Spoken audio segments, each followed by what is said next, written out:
Up large dollars, 39.40. Big exactas, big trifectas, all sorts of money to be had here. Very similar to the Citgo Pick 6, the kind of money that's awarded. What a segue. Yes. I've already mentioned that, though. All right, Kurt, I don't know what interview it has, but I promise it'll be a good one. Kurt?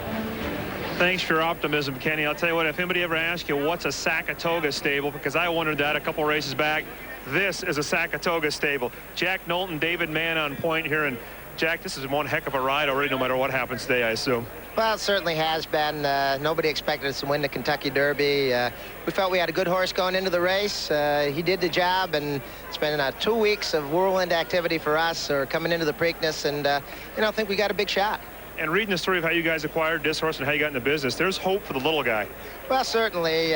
This is the 9th horse we've ever owned. He's the most expensive one, $75,000, and we really hit the jackpot. It's like a lottery ticket, and a $75,000 lottery ticket, but we hit it and won the biggest race in the country and the world, probably. Dave, you got the Kentucky Derby in the bag. You're hours away from the Preakness. You look a little nervous. The Kentucky Derby, we really thought we'd run really well, and he really did, better than expectations. Here they're kind of expecting us to win. This is getting way too exciting for me. Has it been a bit difficult, all the requests? I mean, you got friends coming out of the woodwork, guys, so people you haven't talked to in years, guys who were supposedly great friends, people coming from everywhere, family, friends. Has it been a little tough corralling everybody? No, it's been great. Jack has been the best managing partner could be. He's handled all this stuff here. We've given him a little bit of help on our end, but everybody's so nice, and everybody's just rooting for us right now. And I'll tell you what, guys, these are real racetrackers, because usually when you win the Preakness the next day, you're going to celebrate, go to Disneyland, whoop it up a little bit. Jack, if you win the Preakness, you got plans for tomorrow already. Oh, we're going to go to Timonium and see if we can find another New York bred, maybe the next funny side. Well, Maryland's hopes are riding on Cherokee's Boy, but the whole state of New York is behind these guys for today's Preakness. Kenny, it's all yours. Yeah, the big partnership. They probably have old friends from kindergarten trying to get into the syndicate now. That's the Woodlawn Vase. A replica of that is what the winner of the Preakness will walk away with. It's an expensive trophy. We'll come right back from Pimlico. Preakness coming up fairly soon. We're going to get you pointed toward it right now. Hey, we're back here at Pimlico getting set. Closing in on the Preakness Stakes. We're carrying forward, getting you all set up for this race. I'm nostalgic again in a Long John Silver kind of way. Very similar to the Visa kind of way we had earlier with the firm. What do you have this time, though? Horse racing has such a rich history. There's always some kind of anniversary of sorts going on. Well, this is the 128th running of the Preakness, right? You can go back to 108. So exactly 20 years ago, the last time the Preakness was run on a sloppy racetrack. Let's go back to 1983 for silver memories, and we'll take a look at a Derby that had a 12-horse field, 6 of which were coming back from the Kentucky Derby, including Derby winner Sonny's Halo, Derby runner-up Desert Wine, but the horse that wound up winning, which we gave it away there by the graphic, was a horse that was not among the horses that ran in the Kentucky Derby. They come through the lane. It's Desert Wine. Disputed Testimony charging along the rail. Marfa's on the outside. Disputed Testimony down along the rail. Desert Wine on the outside. It's Disputed Testimony. He's got the lead by 2. Desert Wine is second. Disputed Testimony in front. Disputed Testimony and jockey Donnie Miller Jr. 14-1 Maryland bred. Yeah, sloppy that day. It's listed as good. You're still predicting fast? Yeah, I still think it'll be fast. They'll make it fast even if it's not fast. Absolutely. Well, in the same way New Yorkers are all crazy for funny side, all that would mean up from New York with the Belmont, they're nuts about their Maryland horses and the Maryland connections down this way. And they have typically, as you can see, done pretty well, especially recently. You had the Magic Wisdom horse charging through the lane last year with Richie Migliori.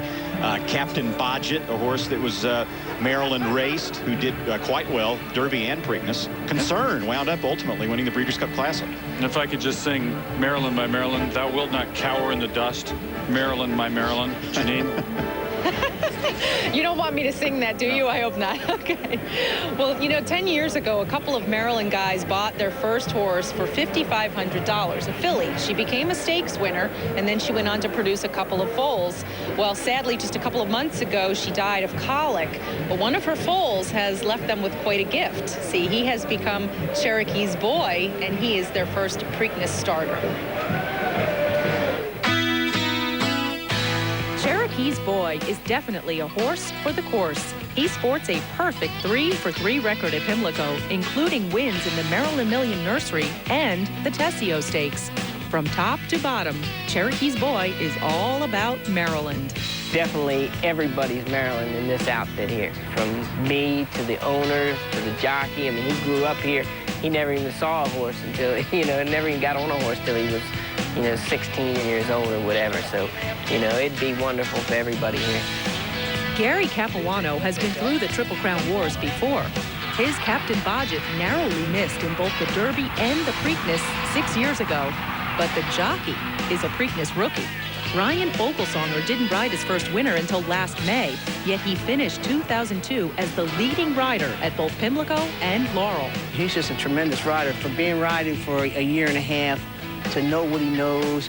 He's come back to me after a race, and he can tell me within a fifth of a second how fast he was going up the backside.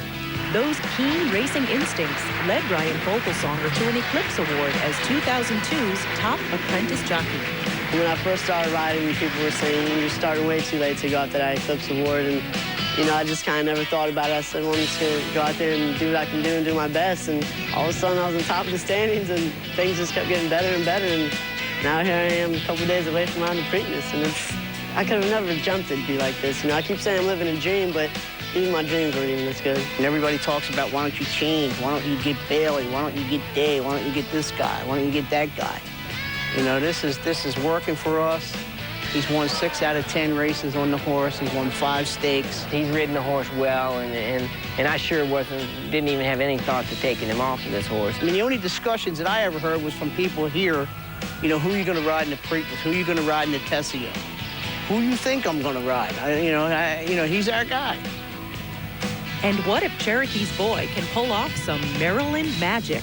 I've been daydreaming about it a couple times, I can't lie. And I picture myself on what I would do or what I'd say, but if that time came, I don't think I'd be able to talk. I'd probably just be blabbing on about absolutely nothing. So as you can see, Cherokee's Boy has quite a local team, but one member of the team almost didn't make it to the Preakness, that being jockey Ryan Fogelsonger. He rode in the Miss Preakness Stakes here on Thursday, and he was on number 5, Pampa Mento, in the starting gate. And the filly became very antsy, very agitated before the break, and she rears up in the air, and he hits his right hand on the starting gate and rode the race. The filly didn't run very well, but he knew that he had hurt his hand pretty badly. He actually thought that his hand was broken. So he took off all his mounts yesterday, Friday. He went and saw 2 doctors, one of them being a hand specialist, had 2 different sets of x-rays taken. The hand specialist told him he had a deep bone bruise, told him to ice it all night, wrapped it up, put a splint on it. And Ryan Fogelsonger rides 10 horses today, and he's been icing the hand between races. He's still got it wrapped up, but he's doing great, and he is pumped up, and boy, is he excited to ride in his very first Preakness. Kenny? Absolutely is. He was the recent Eclipse Award winner for apprentice jockeys. He's nothing if not enthusiastic. Janine knows how excited he is because on the earlier show on ESPN2, she had a chance to interview him. You have never seen anybody with enthusiasm like that. I thought he was going to start spinning around like the Tasmanian devil. Yeah, he's into it. And I asked him the other day if he's nervous in the same way, Tyler Bayes had a rough run in the Kentucky Derby with Indian Express Baffert. So he says, I'll probably be nervous when I get there. What do I have to lose? Just go out there and run. He's run so well in his early career. If you had a chance to see the earlier interview, you can't help but pull for him to win. If he wins, it'd be quite a scene in the winner's They have a Fogelsonger. They have a Dunkelberger here. It sounds like the names of the guys that threw cakes in high school, but they're jockeys. They're good ones. One of them is in the Preakness. We're coming right back from Pimlico after this. Back here at Pimlico in advance of the 128th Preakness. Reminded the X Games Global Championship can be seen tonight, ESPN2, 10 o'clock Eastern. Hank Goldberg has all sorts of action on that event. Well, what we have here is a Lucas Baffert entry. How often do you get a chance to bet on these 2 legends of the sport for the price of 1? The records at Pimlico and the Preakness, you take a look at what they've done. They've won 7 of the last 9 years, and sometimes done them with horses who might not have figured, sometimes coming out of the Derby where the Derby horse didn't win and the Preakness horse did. The possibility with this is for Baffert's horse, Senior Swinger, coming from turf to dirt. He showed an ability to make up ground. The way the track is playing, I think that gives him an edge. Scrimshaw, I'm not so sure about. I think he wants to have tactical. I think Lucas wants to have tactical speed out of him. If he has tactical speed, you know, he ran so poorly in the Derby, it's hard to make a case for him. 10 cents a shine while he had the best, as has been mentioned earlier, finishing time for the last half mile. If he comes in here and makes up ground today, but I can't get it out of my mind that that horse has lost his last 4 races by 87 lengths, and I don't even know if a guy like Lucas can turn that around, guys. Hank, we're confused by the current odds. These seem like they were the early morning odds, and they were going to change, but they now seem to be painted. Peace Rules, Funny Side sitting at 3-1. Hank talked about the combination of the Scrimshaw and Senior and Swinger. A lot of people are saying, oh, I got Baffert and Lucas. I got 2 horses for 1. That's driven down the odds, but it really seems odd that 7-2, that's just 1 click above Peace Rules and Funny Side, who really seem to be a step above the rest of this field. It seemed very odd. Much earlier this afternoon, Peace Rules and Funny Side were also both at 3-1, and then Funny Side started to take some action. He went down to 5-2, and you thought he was going to kind of keep snowballing, and then those 2, Funny Side and Peace Rules, were going to wind up being, you know, more solid favorites than they are. Well, let's find a long shot among these, not one that we've just mentioned, Randy. In fact, it's the Bud long shot. They've done quite well in races this year.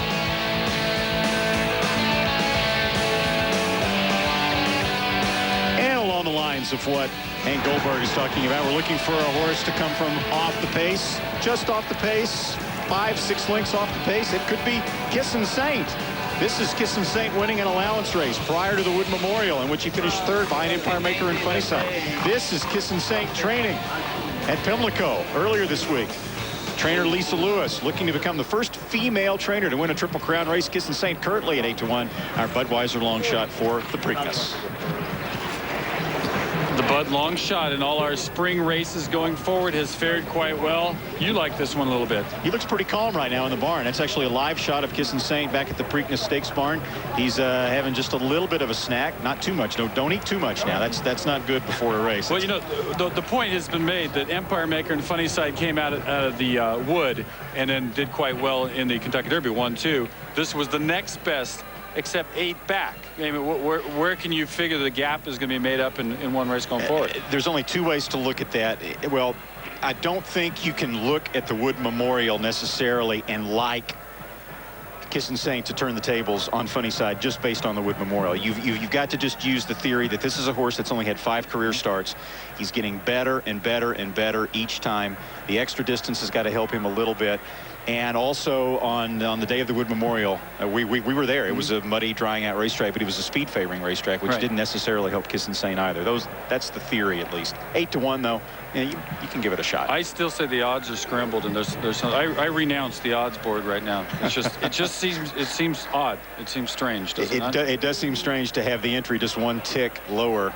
Higher, I guess, higher than the 2 logical horses. Hank, we're completely puzzled by the betting so far. How about you? Well, it's looks like there's 2 horses, and of course the Baffert Lucas entry that explains it. But you know, the 2 horses that ran so well in the Derby. But I'm still concerned about Funny Side's post position coming out of post 9 at this racetrack in 2-turn races. Only 3 out of 65 horses who have run outside post 8 have been able to win. And if he has any problems making that first turn and getting in position, he could be in trouble. I can't do that favorite exacta, so I'm taking Peace Rules with I guess I'll put the Baffert Lucas entry 3rd and Kissin' Saint 2nd.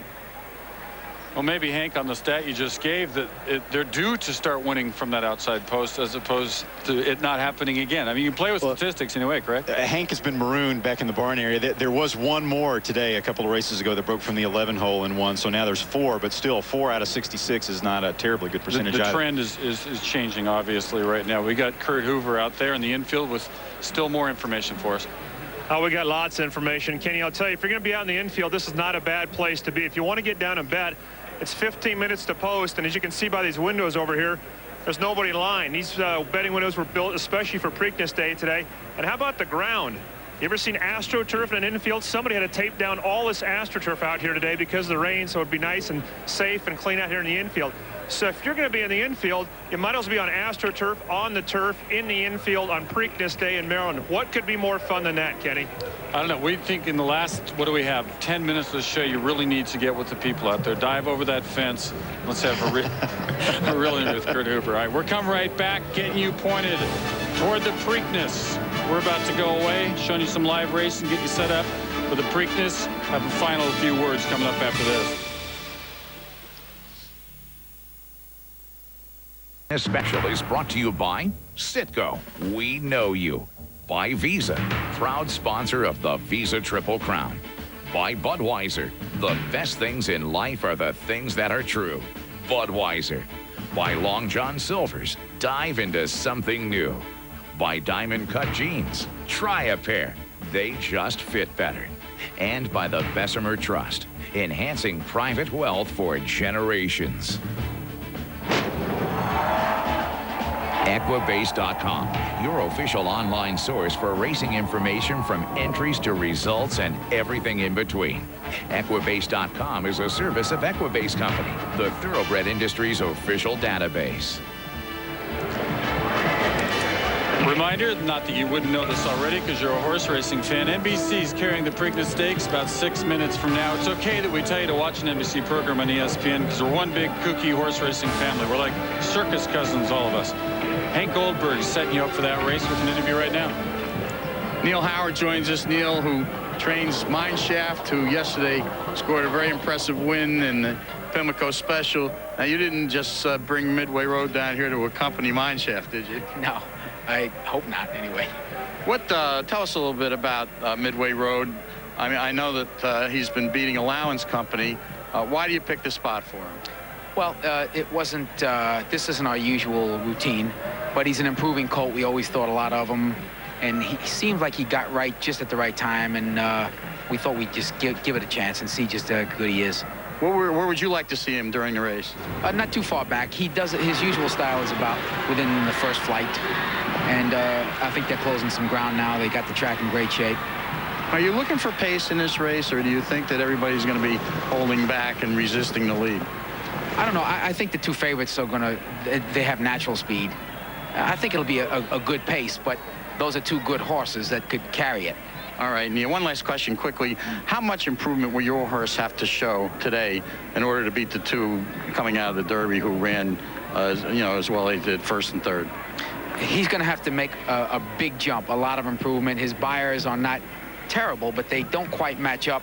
But he is an improving horse, and sometimes you just don't know how much. So we're hoping it's more than we're really aware of. All right, Neil. Yeah. Thanks very much for joining us. Kenny? All right, Hank. Randy, during that interview, you were doing some investigatory work here. That was something that makes sense to you? I was pointing some things out to you in the racing. For what I thought was interesting is that we've already had a winner best minister of the Sir Barton that was coming off a 12-length victory in a race at Keeneland at a mile and a 16th. A maiden race. A maiden race. Midway Road is coming off an 11 3/4 length victory at Keeneland at a mile and a 16th. You know what that means? Nothing. All right, Kurt, what's your pick?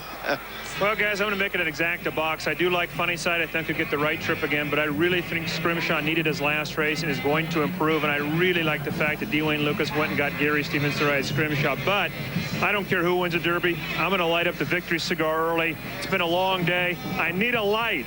Janine, I'm going to the Preakness. What about you?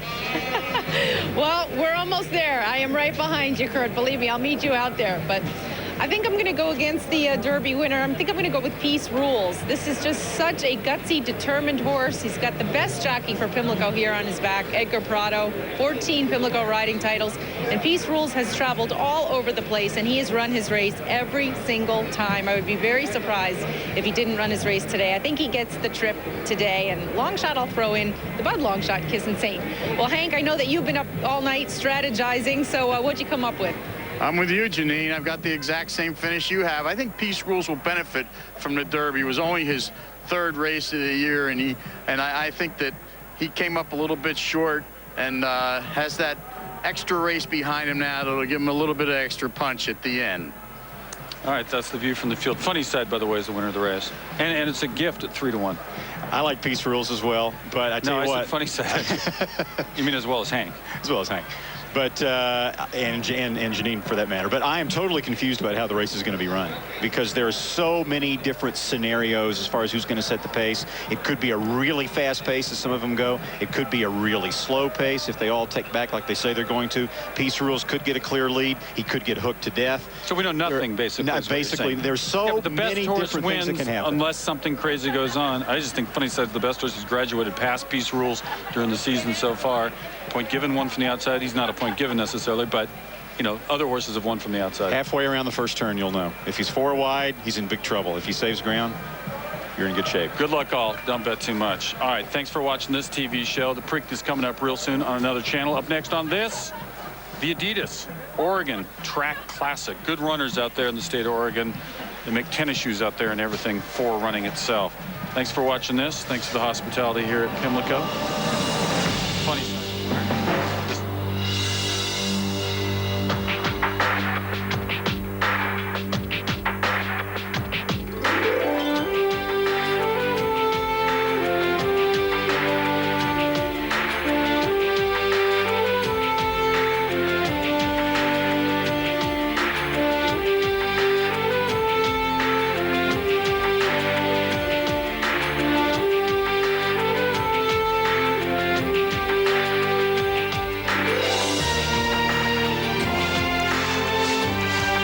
This, of course, has been a presentation of ESPN, the worldwide leader in sports.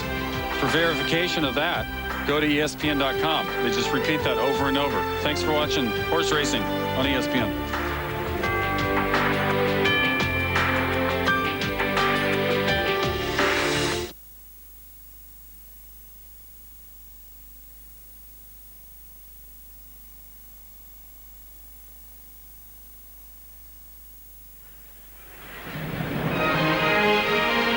Baltimore's Pimlico Racecourse, raw and damp on Preakness Saturday, but no rain since morning, and anticipation is building for the second step along the perilous path to the Triple Crown. Hi, everybody. I'm Bob Costas. 2 weeks ago at Churchill Downs, a 12-to-1 shot called Funny Side pulled away from the favorite Empire Maker to win the Kentucky Derby. First New York-bred horse ever to win the Derby, first gelding to do it in 74 years. But no sooner had the cheering subsided than the controversy began. Funny Side's jockey Jose Santos investigated after questions arose about the possible use of a battery-operated device to spur his horse on. End result, story discredited, Santos fully exonerated, Funny Side's victory upheld. And so now it's on to the Preakness, where one of horse racing's more unlikely stories continues. That day was just indescribable.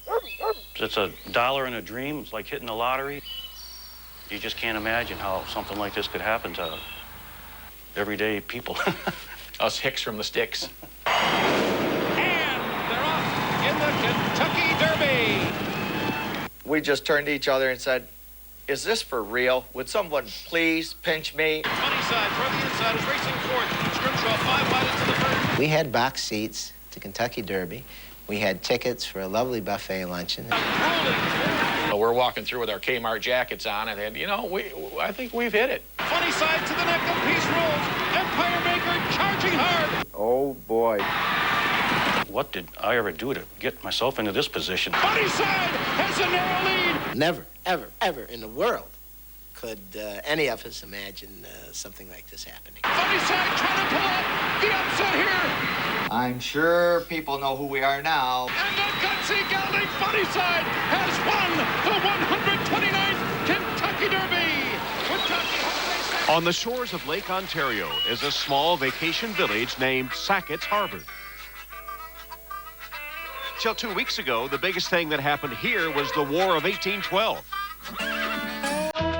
But in just 2 minutes on a racetrack, one horse changed everything.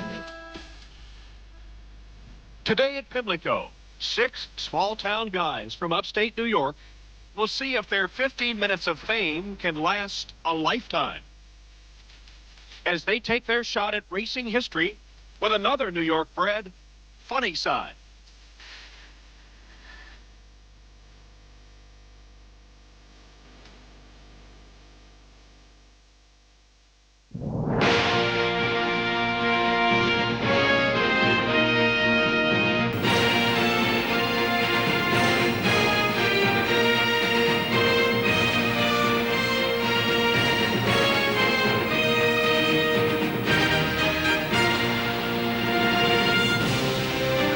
Yes, racing produces the most unlikely stories.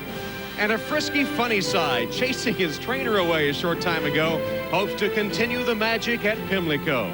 It's Preakness Day, Maryland's biggest sporting event of the year. The hat's a little different than on Derby Day, but racegoers have braved the elements to pack the stands and crowd the infield for the second jewel of the Visa Triple Crown. Jose Santos, controversy behind him, and many other top jockeys have come to America's second oldest track to ride in the Preakness. Plenty of Chesapeake Bay delicacies are available, although in the infield the fare may be more basic, and there are plenty of local entrepreneurs ready to lend a hand or a cart with your cooler for a price. To honor the winner, the Woodlawn Vase, the most valuable trophy in American sports, at the 128th running of the Preakness Stakes. The Preakness at 1 3/16 with a purse of $1 million. That's a 16th of a mile shorter than the Derby 2 weeks ago. It is a raw day, the coldest Preakness day ever. The temperature 52 degrees, overcast skies. The track began the day sloppy. It's been upgraded to good as we approach post time for the Preakness. Hello everyone and welcome to Pimlico. I'm Tom Hammond, trying to stay warm, and today we'll find out if Funny Side is for real. The first New York bred gelding. First New York bred ever, first gelding since 1929 to win the Derby, takes the track here in Maryland to face 9 others. And you wouldn't think a 12-to-1 shot would scare off many of the rivals, but oddly enough, only 3 other Derby horses will challenge Funny Side today. The others passed on the Preakness. 10 horses, 9 betting interests. Scrimshaw and Senior Swinger, both owned by Bob and Beverly Lewis, so under Maryland rules are coupled in the betting, giving you an unlikely entry which combines the 2 most dominant Triple Crown trainers in recent years, Wayne Lucas and Bob Baffert. They're at 7-2. Cherokee's Boy at 7-1. You see 10 cents a shine getting some play at 6-1. Midway Road 20-piece rules 3-1. New York Hero 15-1, and Funny Side is also 3-1 co-favorite with piece rules at the moment.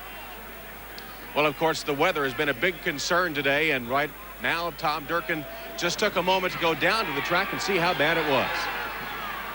Well, it was a regular Maryland monsoon here yesterday, dumping 2 inches of rain on Pimlico. But the track condition today isn't so bad, because Thursday night, right after the races, the track superintendent, John Pissarro, took 2 of his 40,000-pound water trucks, filled them up with another 10,000 pounds of water, and rolled them around the racetrack half the night. Well, when we began the races today at 10:30 this morning, the first race, the track was sloppy. Then it finally stopped raining. They put some harrows across the track, upgraded it to muddy for 3 races, and now the track condition is good. So as far as this Preakness goes, there's a lot of moisture in the track, but it won't be mud in your eye.